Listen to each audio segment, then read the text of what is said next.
Ce que je voulais maintenant, slide suivant, dans les 10 minutes qui me restent avant de vous laisser la parole, c'est vous donner des éléments, vous donner des supports pour que vous puissiez toujours partager avec les vôtres, vos clients, le fait que l'immobilier est toujours une classe d'actifs aussi irremplaçable et aussi intéressante. Slide suivant. L'immobilier, ça, vous les connaissez, mais je vous les ai rappelés. C'est une des classes d'actifs qui a les volatilités les plus faibles du marché par rapport aux autres classes d'actifs. C'est un placement qui distribue les revenus et qui capitalise éventuellement des plus-values. On a très peu de placements qui font de la distribution. On a en général des produits de capitalisation. Troisièmement, c'est un investissement dans des valeurs tangibles. Et en période de crise, vous le savez comme moi, le tangible, le brick and mortar, le dur, a un élément de rassurance. Et je pense qu'il y a de beaux jours pour l'immobilier. Et je pense que pendant la pandémie, mais surtout à la fin de la pandémie, l'immobilier va continuer à croître comme valeur de refuge. Et je pense que vous en profiterez. La fiscalité est toujours aussi favorable. Et quand j'entends dire que le gouvernement n'aime pas l'immobilier, ça me fait rire. La fiscalité est très sympathique. Si vous n'en êtes pas convaincu, je suis prêt à vous répondre. Appelez-moi. L'immobilier est un des rares secteurs où l'effet de levier du crédit joue à plein. C'est-à-dire qu'on bénéficie immédiatement de la valeur future d'un bien, même si on n'a pas payé. C'est le seul secteur qui fournit des revenus indexés sur les prix aux clients. Et ensuite, on a une perspective de taux bas qui est toujours favorable pour l'immobilier. On a une perspective de démographie et de marché qui continue à être très forte. Tout ça, ça va soutenir, je pense, les prix d'achat de l'immobilier. Et comme on est parti, je pense, pour une période un peu de carence dans l'offre, les promoteurs vont avoir un peu de trou d'air dans la production. Je pense qu'on va avoir une tension dans le sourcing. Donc, ce qui fait que les prix ne vont pas baisser. J'ai peur qu'ils augmentent un peu trop vite. Alors, si rapidement, on peut partager quelques éléments que vous auriez pour vos réflexions ou vos échanges avec les clients. Slide suivant. D'abord, je vous ai mis un petit chiffrage qui vous permet de regarder sur les 10 dernières années l'évolution des prix des logements en Europe. Vous avez une trentaine de pays. La France est restée très sage. En moyenne, on est augmentation annuelle de 5%. On est dans la moyenne et dans la moyenne basse. Ça veut dire qu'au vu de ces données, on peut penser qu'investir dans la pierre en France présente beaucoup moins de risques de décrue ou d'inquiétude que dans les autres pays qui ont fait des envolées folles. Hein. Nous, c'est resté très sage. Donc, c'est un investissement pas idiot. Slide suivant. Je vous l'ai dit déjà, mais je vous l'ai remis là. Il faut qu'on regarde où ça a augmenté. Il y a un effet taille et il y a un effet grandes agglomérations. C'est pour ça qu'Expertise IMO propose et va continuer à proposer en priorité à vos clients d'investir dans des grandes agglomérations. La région parisienne, sur 10 ans, a augmenté de 156%. Les 10 plus grandes villes de France, sur 10 ans, ont augmenté de 121%. Les 50 plus grandes villes de France, de 105%. Et ensuite, les zones rurales ont baissé. Donc, ça veut dire que l'investissement intelligent, quand on veut jouer un espoir d'évolution des prix, c'est viser les grandes agglomérations. C'est ce qu'on vous propose depuis 4 ans et ce qu'on va continuer à vous proposer. Slide suivant. Taux de propriétaires en France. Je vous ai remis l'Europe large. La France a un des plus faibles taux de propriétaires de l'Europe. Ça veut donc dire qu'on a un potentiel de croissance tant en accession qu'en investissement sur du logement qui est très grand, beaucoup plus grand que d'autres pays. Donc là encore, situation favorable en France à l'immobilier. Slide suivant. J'adore ce graphe, même s'il est un peu compliqué, on va y passer une minute ou deux.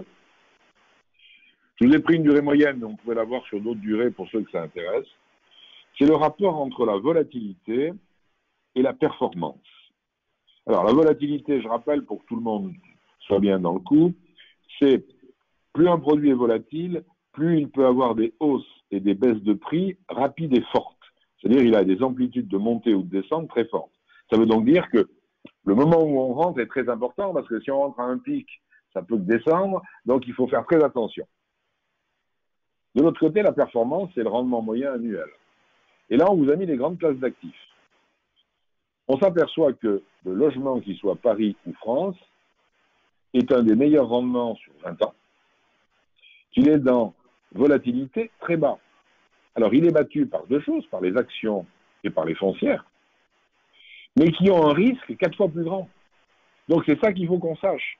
Donc, sur 20 ans, mais c'est vrai à peu près sur des durées de 10 ans et sur des durées de 30 ans, on a une position de l'immobilier qui est une position dite de bon père de famille. C'est un produit qui a un bon rendement et en plus qui est peu volatile. Il amortit les hausses, il amortit les baisses. Ça ne veut pas dire qu'il ne baisse pas, mais il baisse plus lentement que les autres. Ça ne veut pas dire qu'il ne monte pas, mais il monte plus lentement que les autres. Donc ça, c'est le couple performance-volatilité, j'aime beaucoup parce que c'est une vraie caractéristique majeure de ce produit. Si on continue, slide suivant, ça confirme le couple risque-rendement. On va sauter ce slide, on va aller au suivant encore. Je vous ai mis là sur 3 durées la comparaison des performances moyennes. Le TRI, c'est le taux de rendement interne, mais en gros, c'est le rendement moyen de la classe d'actifs. Vous avez une barre de couleur pour chaque, donc je vais commenter celui-là. Si vous avez investi dans des entrepôts de logistique sur 5 ans, ben vous avez en moyenne gagné 9%. Si vous avez investi sur des bureaux, vous avez en moyenne gagné 7%. Si vous avez investi sur blablabla, donc là, le logement est 8e de France en moyenne. Il est un peu mieux que les foncières, un peu moins bien que les SCPI et un peu moins bien que les actions. Donc sur 5 ans, de 2013 à 2018, le logement est classé 8e. Slide suivant. Si on prend la même vision sur 20 ans, le logement, il est classé 3e. Et le premier, donc, vous remarquerez, le logement France, il est classé même 2e, et non pas 3. Non, logistique 2e, logement 3e.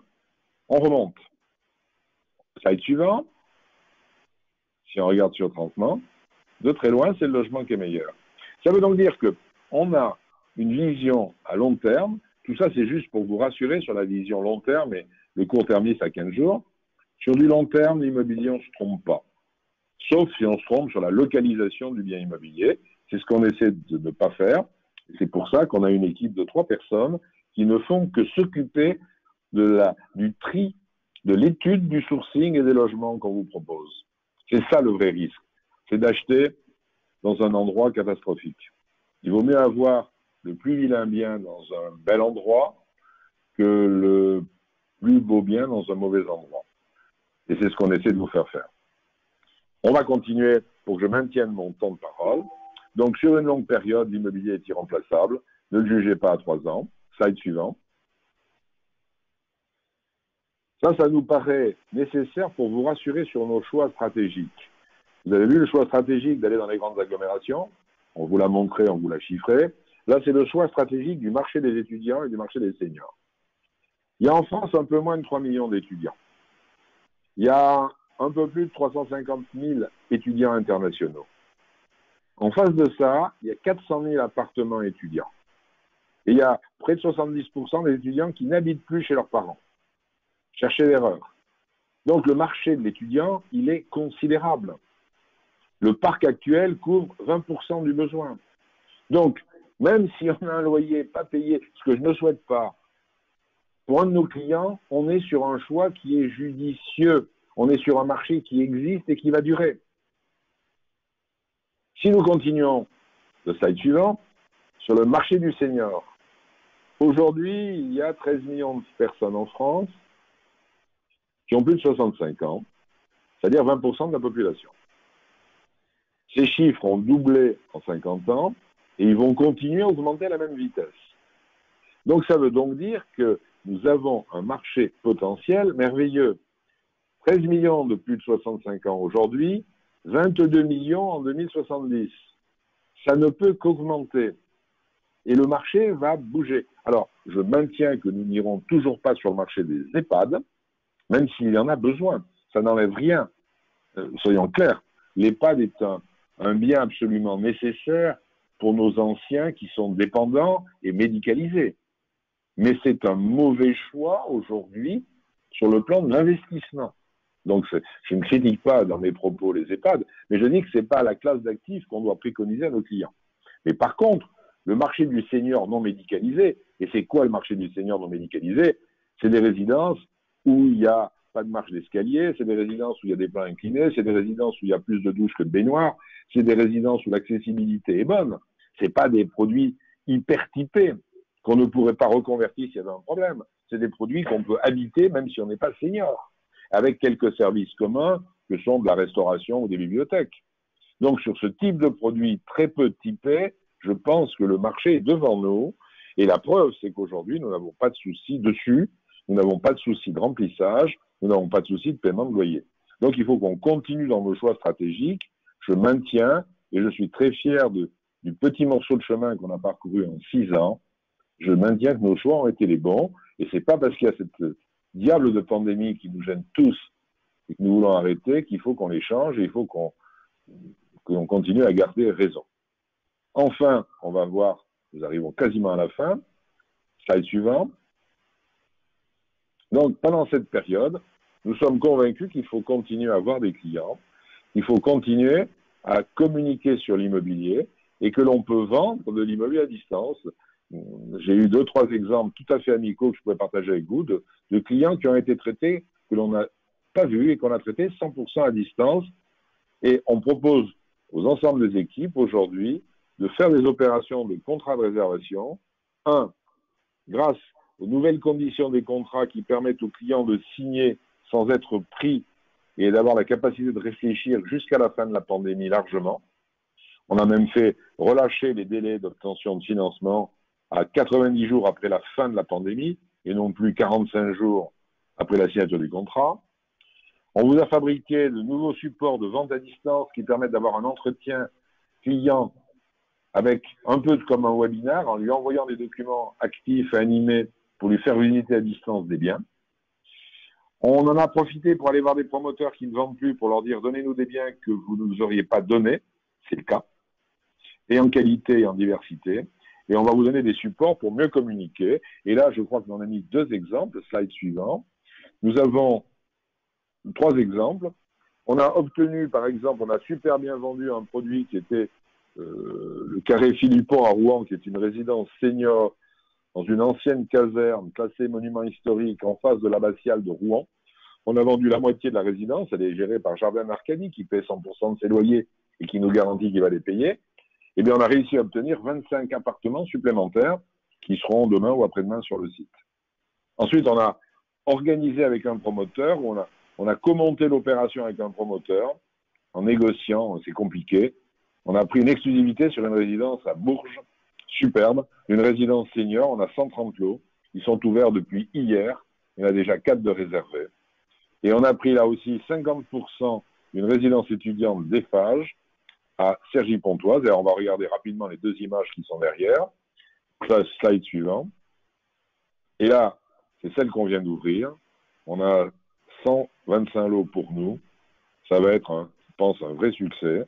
Et c'est un superbe endroit. Le slide suivant, c'est la résidence étudiant qu'on va ouvrir la semaine prochaine, lundi ou mardi, à Pontoise, qui touche la gare, qui est magnifique. On a pris en exclusivité la moitié du programme. L'autre moitié a été vendue en bloc. Et donc, on a pris la moitié. Et je suis sûr qu'on va les vendre. Donc voilà, mesdames et messieurs, ce que je voulais avant de vous laisser la parole. Je voulais vous dire que nous sommes tous à votre disposition pour répondre à toutes vos questions que vous allez nous poser. Mais maintenant ou après le webinaire, on se bat avec vous. Et l'immobilier est un bon choix qu'il faut continuer à faire et qu'il faut développer. Nous avons la capacité de doubler ou tripler nos volumes de vente. Et on en a besoin sur le plan de la marge. Et ça sera un bon conseil.